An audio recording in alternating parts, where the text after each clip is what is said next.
Emily, thank you so much for being with us for the 22nd Happiness Happens Month. Emily, so for those, we just met, just if anyone in our group audience is wondering, we just met. She is one of the co-owners for the Savannah Bananas. And if you haven't heard of them, she's going to end up telling you a little bit more about them in our question number 2. But on their website, they mention the word fun. So I'm just gonna give our audience a little hint. She's gonna be talking to us about fun, but Emily, if you want to say anything else about yourself before we get started, or? Yeah, so my husband and I started the Savannah Bananas in 2015 after having a couple years of experience owning other teams. And one of our core values is fun. So that is something that we focus on every day. Our values are caring, different, enthusiastic, fun, growing, and hungry. And so we say it's the ABCs because we say always be caring, different, enthusiastic, fun, growing, and hungry. And so fun is truly woven into our culture and something that we focus on all the time. And so I'm excited to talk about happiness and fun because it's really a big part of our day-to-day life here at the Bananas. Well, and so much of what you just said, there are different types of happiness of our 31. So that's even more fun. So I guess my first question for you would be, can you tell us a time when, fun impacted your happiness? And it can be, part of your Savannah Banana fun that y'all have as your core values, or maybe something else that strikes you. Sure. So the name of our company is Fans First Entertainment, and the name of the team, of course, is the Savannah Bananas. But so to everybody, they think Fans First Entertainment. They are normally thinking about the people who are sitting in the stadium watching our experience. And definitely those are our fans. But to me, as somebody who has always been a part of our people department and our HR and our culture, our biggest fans are the people who work for our team. Our we don't really call them employees, but our teammates. Those are our people who are our biggest fans, right? They're the ones wearing our t-shirts every day. They're the ones who are sharing all of our stuff on social media, calling their parents or their spouses when something exciting happens. Those are the Bananas' biggest fans. And so we are constantly concentrating on ways for those people to have fun. And one of our best memories here at the ballpark is on a Saturday night when we do not have a game or even work the next day on Sunday, at like midnight, 1 o'clock in the morning, when everybody has gone home and we've cleaned the stadium and everything is done, we go out and play kickball on the field under the lights. And, we've just had some food and we have a drink or two, and we're all just out there relaxing, having fun, and kind of reminiscing about the crazy week of games that we had and everything that went on at the stadium when it was a buzz and there were thousands of people. But to me, taking care of those internal people and making sure that they're having fun and they're just living life and we're out there under the lights, like nobody else is out there with us. Those are some of the most special, most fun times for me. Well, no, because fun, I think it's maybe Socrates who said, you learn more about a person in an hour of play than hours of conversations. And play is obviously one of the bridges to fun. And so I love that you are focusing on that internal layer of fans, because when you have happy teammates, happy coworkers, they really are an organization's best cheerleaders. Absolutely. They are the people who, like you said, they're the first degree of fans, and then you move out. So I love that. That's the story you shared. So I just kind of on a side note, so did you always have fun as a kid, or did you discover fun later, or? I'm fortunate to have always had it in my life. I have 3 brothers, and so we grew up as an athletic family. We were always told to go out inside and play. That was, what we just did. So fun growing up was just a part of my life, and I think that's partially why I'm in the industry that I'm in, is as I wanted to be a big kid as an adult and work outside and work in athletics and have fun with people. I mean, truly, my first title was the director of fun, because that's what I wanted to do. I wanted to have fun at the ballpark. And so I did a lot of community events and things like that, but it was all centered around having fun and having other people have fun. And, we always say that the ballpark is someplace to escape to. When we come here, when fans come here, it doesn't matter what happened at their job that day or what's going on at the hospital with somebody that they know, or they can come out to the ballpark and escape technology. We don't have a video board. We are truly trying to encourage people to live in the moment, to look up from their phones, to talk to the person next to them, and just enjoy life. And so that is always a theme for us, is play, have fun, enjoy the moment. Those are all things we concentrate on. Well, I just, my heart's like all pitter pattery happy right here. So my next question is, and you've answered some of this, but what inspired, which is also a type of happiness, but what inspired you and your husband to say, hey, I'm gonna get this baseball team and we're gonna do something really different? Because you are different in your, is it called a league? Your league.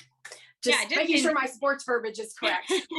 Just in general, I would say our team is much different from so many sports. And sports it starts as fun, right? When you're a kid and you're in Little League, it's supposed to be fun. And then as you get bigger, it becomes more and more serious. And that's what we're seeing, is that the numbers of youth in sports is decreasing because it's just becoming so serious. And in Little League especially, those numbers are dramatically decreasing. And so one of the things that we're really focusing on is trying to bring the fun and infuse it back into the sport, so that people are playing again, and not just doing it to, get drafted or to get the biggest scholarship or to be on the best travel team, because that's what's happening with our young athletes. And so anyways, Jesse and I have both been in the industry since we were in college, and we were running other teams.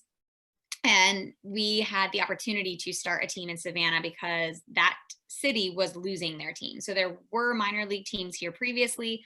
Those teams were leaving. They were not happy with the state of the stadium. The stadium's about 100 years old. So to be fair, it is very old, and there are parts of it that do not work very well.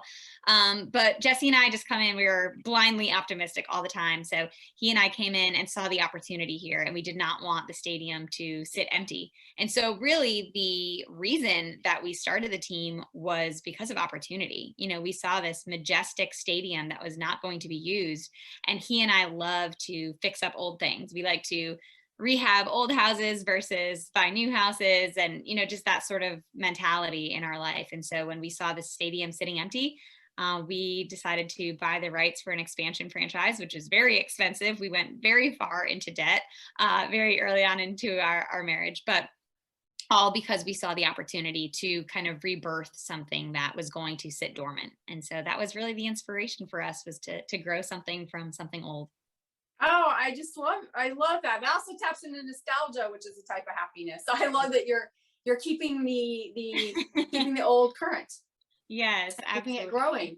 So that is so cool. So our final question is, we're asking people, so my new book, Practical Happiness, 4 Principles to Improve Your Life, came out in January. And one of those principles is, the first principle actually, is happiness is personal. And we do live in this world where we spend a lot of time in groupthink, and sometimes that's good, but sometimes we forget that, it's okay that everybody in my family likes XYZ. I don't, and that's okay. It's okay for me not to like it, or for it not to be my happy place. It doesn't necessarily mean I never participate or never do whatever activity with them, because that's other types of happiness, giving, love, being with people being with people you love. But we all still have our own happiness as personal. So what would be something that's maybe yours, maybe not your husband's? I don't know if you have kids, maybe not your kids or your brothers. I know you mentioned brothers, this, none of your girlfriends, like it's just yours, that, and you don't care if anyone else likes it or doesn't. Maybe, what would be that for you? Yeah, so I guess the first thing that popped into my head is a direction that you probably wouldn't expect, but we are parents. We have one biological son, and then we are actually also licensed foster parents. And foster care is very, very hard. Most people do not associate it with the word happy, and it's not a lot of the time.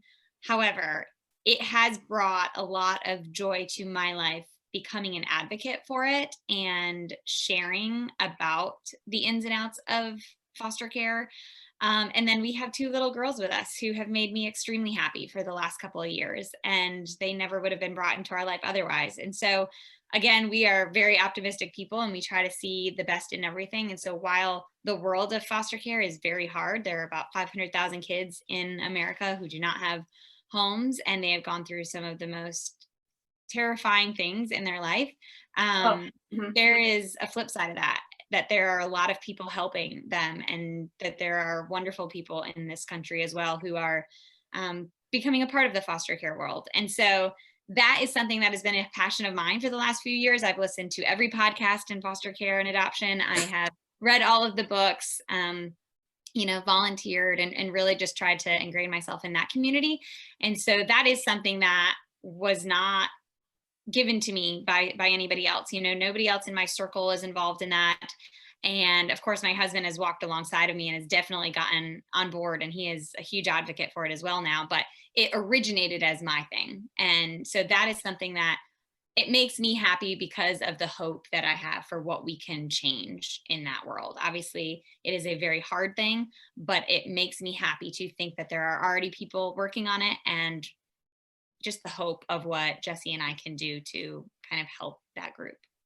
Oh no, I love that. It actually seems to fit with your philosophy of life to be nurturing and loving to people that I'm sure are going to become wonderful adults as they continue their journey, because you've given them because you've given them obviously a lot of love. You see that in your face. So thank you for sharing that with me, and thank you for celebrating Happiness Happens Month. And I hope one day our paths cross live and in person. I would be happy to meet you.